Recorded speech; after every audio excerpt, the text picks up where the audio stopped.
India का youth अब सिर्फ फ्रस्ट्रेटेड नहीं है, एंग्री है। और इसी एंगर से जन्म हुआ कॉकरोच जनता पार्टी। नाम फनी लग सकता है, लेकिन इसके पीछे जो फ्रस्ट्रेशन है वो बिल्कुल रियल है।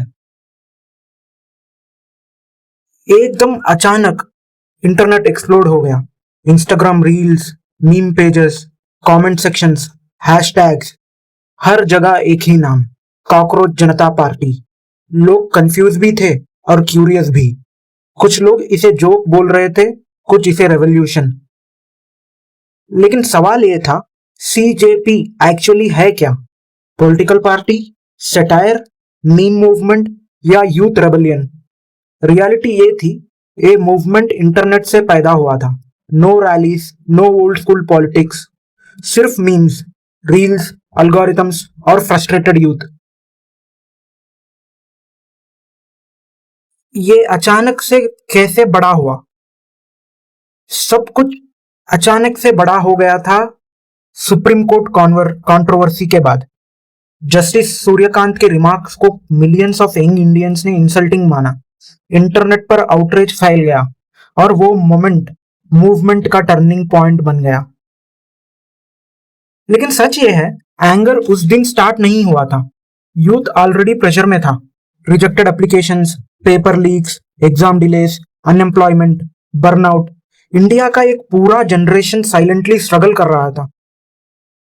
एक वैकेंसी के लिए लाखों एप्लीकेशंस, स्टूडेंट्स सालों तक प्रिपरेशन करते हैं, फिर एग्जाम्स कैंसिल हो जाते हैं। प्राइवेट सेक्टर में ले ऑफ्स, गवर्नमेंट जॉब्स लिमिटेड, और धीरे धीरे एक फीलिंग ग्रो होने लगी, सिस्टम हमारे लिए बना ही नहीं। फिर इंटरनेट ने इंसल्ट को वीकनेस नहीं, सिंबल बना दिया। कॉकरोच एक ऐसा क्रीचर जो हर कंडीशन में सरवाइव करता है। जितना दबाओगे उतना वापस आएगा, और वही बन गया मूवमेंट का आइडेंटिटी सिंबल। और इसी मूवमेंट के बीच वायरल हुआ एक नाम, Abhijit Dipke. Political communication background, digital strategy understanding, internet first thinking. Traditional politician नहीं है, इंटरनेट एरा मूवमेंट बिल्डर है। ये मूवमेंट टीवी चैनल्स ने बिल्ड नहीं किया, इसे बिल्ड किया शेयर्स ने, कमेंट्स ने, रील्स ने, अल्गोरिथम्स ने। हर मीम, हर रीपोस्ट, हर वायरल एडिट मूवमेंट को और बड़ा बनाता गया। तो इनका मोट्टो या आइडियोलॉजी क्या है? मूवमेंट का मैसेज सिंपल था, by the youth for the youth. और एक और लाइन रैपिडली वायरल हुई, not left not right, forward. Traditional politics से फ्रस्ट्रेटेड जनरेशन को ये लैंग्वेज कनेक्ट करने लगी। पीपल इससे रिलेट इसलिए करने लगे, मिलियंस ऑफ पीपल इस मूवमेंट से इमोशनली कनेक्ट करने लगे। क्यों?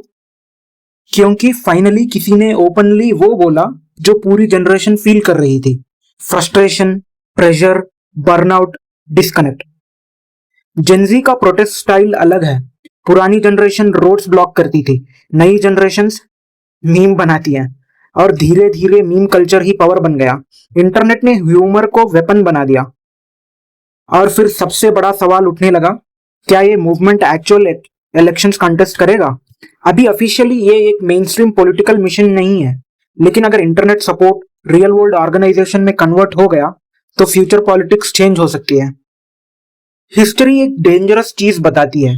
कभी कभी सिस्टम्स को चैलेंज करने के लिए या चेंज करने वाले मोमेंट्स जोक्स की तरह स्टार्ट होते हैं और धीरे धीरे रियल पावर बन जाते हैं।